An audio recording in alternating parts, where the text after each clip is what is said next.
आम आदमी पार्टी और दूसरी पार्टियों की बैठक जो हुई है, उस पर मैं बात करूंगा बाद में। पहले मोदी जी ने जो ये जो नया नया मुस्लिम प्रेम जगा है, इसके बारे में चर्चा जाए। राजीव जी, आपसे आपसे कुछ दिन पहले मैंने आप ही के प्रोग्राम में चर्चा की थी कि अमेरिका के उप विदेश मंत्री भारत में हैं और उन्होंने भारत में मानवाधिकार के उल्लंघन और खासकर माइनॉरिटीज के ऊपर हमले पर बात की है और माइनॉरिटीज के सिविल सोसाइटी के मेंबर से बंद कमरे में बात की है। ये बातें मीडिया में नहीं आई हैं, लेकिन मैं अपने सूत्रों के हिसाब से आपको बता रहा हूं कि ये हुआ है। एक बात और हुई है, बात वहां पे उस पूरी बातचीत में G20 को लेकर चर्चा हुई है और पश्चिमी देश और खासकर अमेरिका ये नहीं चाहता कि G20 एक राजनीति का अखाड़ा बने, भारत की राजनीति का। बहुत साफ उनका मंतव्य है इस बारे में। और उसके कुछ दिन बाद आप देखिए कि मोदी साहब का मुस्लिम प्रेम जाग रहा है। तो ये कोई अचानक नहीं हुआ है, इसकी परिस्थितियां अंतर्राष्ट्रीय स्तर पे बन रही हैं। उसमें बहुत बड़ा योगदान राहुल गांधी का भी है। मुझसे कई देश के और दुनिया देश के बाहर के पत्रकार बात करते हैं, राजनीतिक चर्चा करते हैं देश के बारे में, और हाल फिलहाल में उनके जो सवाल होते हैं राजीव जी, उसमें दो सवाल बहुत अहम आ रहे हैं। वो आरएसएस के बारे में जानना चाहते हैं, बल्कि जानना नहीं चाहते, उनके बारे में काफी रिसर्च उन लोगों के पास हो गया है और वो यहाँ पे मीडिया के बारे में जानना चाहते हैं। ये दो सवाल उनके हमेशा रहते जब भी उनसे चर्चा होती है। तो ये जो मुस्लिम प्रेम जगह है, ये अंतर्राष्ट्रीय स्तर पे, क्योंकि अब G20 की सदारत आपके पास है, G20 की अध्यक्षता है, आपको अब बोर्ड दिखना होगा। और इसलिए आपका ये जो हो रहा है, ये क्राइसिस मैनेजमेंट है, एक पीआर एक्सरसाइज है। इसका मोदी जी ने ठीक कहा कि इसका राजनीति से कोई मतलब नहीं है। इसका मतलब सिर्फ और सिर्फ अपनी छवि को सुधारना है।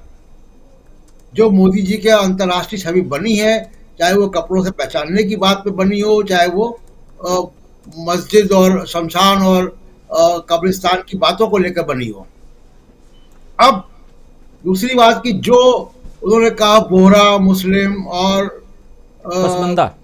पसमानदा, देखिए यहाँ पे मोदी साहब ने ये नहीं कहा अपने पार्टी के कार्यकर्ताओं को या पार्टी के सहयोगियों को कि आप एक सेकुलर भारत में रह रहे हैं। भारत का संविधान एक सेकुलर डेमोक्रेटिक की तस्दीक करता है। उसको बताने की बजाय आप ये कह रहे हैं कि फलाना मुस्लिम, ढिमाका मुस्लिम, उनसे जाके मिलो, यानी यहां भी बांटने की बात। जब आपके समर्थक लिंचिंग करते हैं, जब ये समर्थक मुसलमानों को मारते हैं, एक गरीब चूड़ी बेचने वाले को जबलपुर में मारते हैं, तो तब वो पूछते हैं मुझसे कि अशरफ है कि पसमानदा है कि सैयद है कि वो बोहरा है कि शिया है कि सुन्नी है, तब तो आप नहीं पूछते। जब आप मुसलमानों को जेलों में डालते हैं, जब आपकी पुलिस जो है वो मारती है थानों में बुला के मुसलमानों को, जब आप बुलडोजर से घर गिरा देते हैं, तब तो ये नहीं देख रहे कि अशरफ है कि पसमानदा है। और अब आप जो है अंतर्राष्ट्रीय दबावों में आकर आप उसकी लीपापोती कर रहे हैं।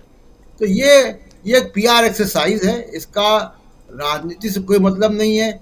इनका समर्थित मीडिया दिन रात हिंदू मुसलमान करता रहेगा, इनके बाकी लोग भी करते रहेंगे। ये केवल और केवल अंतर्राष्ट्रीय मीडिया को और दिल्ली में जो तमाम पश्चिमी देशों के दूतावास हैं, उनको बताने के लिए कि साहब हम मुसलमानों से बड़ा प्यार करते हैं और हमने अपनी पार्टी के लोगों को कहा कि आप मुसलमानों से मिला जुला करो। ये सिर्फ G20 का दबाव है कि अगर ये नहीं होगा तो G20 में अटेंडेंस हो सकता है वैसी ना हो जैसी की अपेक्षा की जा रही है जी। अब चुनाव की बात के अलावा जो गैर भाजपा और गैर कांग्रेस पार्टियां हैं, वो 41-42% वोट है और लगभग 100 सीटें हैं। ये तो इनका गठजोड़, इनकी कोई इक्वेशन भारत के चुनाव की, लोकसभा के 2024 के चुनाव की तस्वीर बदल सकती है, इसमें कोई शक नहीं है। अब सवाल यह कि केसीआर 2019 में भी ऐसे ही प्रयास कर रहे थे, वो लखनऊ भी आ गए थे, वो उन्होंने मायावती जी से बात की थी और लोगों से बात की थी। तो देखिए यूपीए का विस्तार हुआ है, यूपीए में शिवसेना भी है, यूपीए में बिहार की पार्टियां भी हैं, तो एनसीपी पहले से वहां पे, तो यूपीए अपनी जगह इंटैक्ट है। एनडीए से पार्टियां बाहर निकली हैं, शिवसेना बाहर निकली, अकाली दल बाहर निकली और नीतीश कुमार की जेडीयू बाहर निकली। तो तस्वीर 2024 की काफी बदली हुई होगी।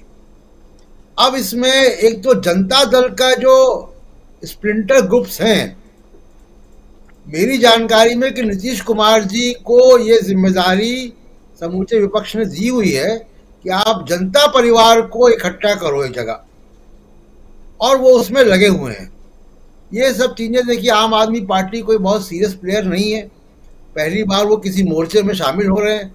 वो तो किसी देखिए जो ओवैसी की पार्टी है एमआईएम और आम आदमी पार्टी, ये दो पार्टियां किसी मोर्चे में शामिल नहीं होती, ना ये पहले मोर्चे में, दूसरे मोर्चे में, तीसरे में। तो ये तो केवल अखबार की सुर्खियां या अपनी बार्गेनिंग पावर को बढ़ाने के लिए कर रही हैं। दूसरे जो यात्रा की बात है, देखिए यात्रा के बाद का असर अब दिखाई देना शुरू होगा जब पीसीसी की यात्राएं शुरू होंगी और बढ़ने पर। मैं बहुत साफ साफ तौर पे बात कर लूं राजीव जी कि मुस्लिम्स में और माइनॉरिटीज में और तमाम सारे और दूसरे समूहों में, सामाजिक वर्गों में रीथिंकिंग है बहुत सारी, और उस रीथिंकिंग की वजह से ये पार्टियां एक प्रेशर ग्रुप बना रही हैं कि वो कांग्रेस से बार्गेन करने की स्थिति में आ जाएं। अब वो आगे की तस्वीर कैसी होती है वो हम देखेंगे। अब जहां तक ये जो त्रिपुरा, नागालैंड और मेघालय के चुनाव की बात है, देखिए त्रिपुरा में बीजेपी या एनडीए जीती सीपीएम को हराकर। वहां पे सीपीएम अभी भी शायद 33 सीटें हैं उनके पास, 16 सीटें हैं। तो सीपीएम और कांग्रेस का गठबंधन है वहां पे। बिल्कुल। तो त्रिपुरा में पहली बार कांग्रेस जो है एक गठबंधन के साथ, सीपीएम के साथ जा रही है। अभी तक ये लोग आपस में लड़ते थे वहां पे। एक नई तस्वीर त्रिपुरा के चुनाव में दिखाई देगी, जो हम देखेंगे कि वहां पे क्या होता है, क्योंकि सीपीएम का अभी भी वहां पे आधार है। मेघालय के चुनाव में पिछली बार 2018 के चुनाव में बीजेपी को 2 सीटें मिली थी और कांग्रेस को 20 सीटें मिली थी। सरकार बीजेपी की बन गई थी। यहां इलेक्शन कमीशन का रोल बड़ा इंपॉर्टेंट है। देखिए इलेक्शन कमीशन की क्रेडिबिलिटी इतनी गिर गई है कि मैं जिस भी कार्यक्रम में जाता हूं और कभी भी बुद्धिजीवियों के बीच बैठता हूं, कहीं और चर्चा हूं मीडिया में, हर जगह ये बात हो रही है कि इलेक्शन कमीशन सरकार का एक्सटेंशन है, सरकार का दफ्तर बन गया है। इलेक्शन कमीशन को चिंता होनी चाहिए अपनी इमेज की।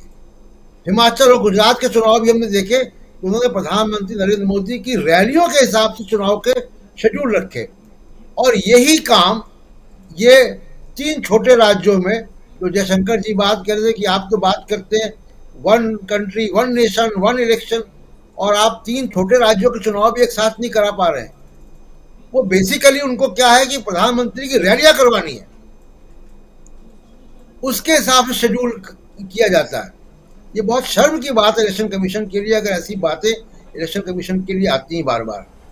तो और 2024 के लिए देखिए यात्रा का असर कितना होगा, वो जैसे मैंने कहा कि पीसीसी की यात्राएं जो शुरू होंगी उसके बाद दिखाई देगा, और ये चुनाव तो यात्रा की भूगोल के बाहर हो रहे हैं, लेकिन उसका असर बिल्कुल दिखाई देगा, साफ तौर पर दिखाई देगा इन चुनावों में भी।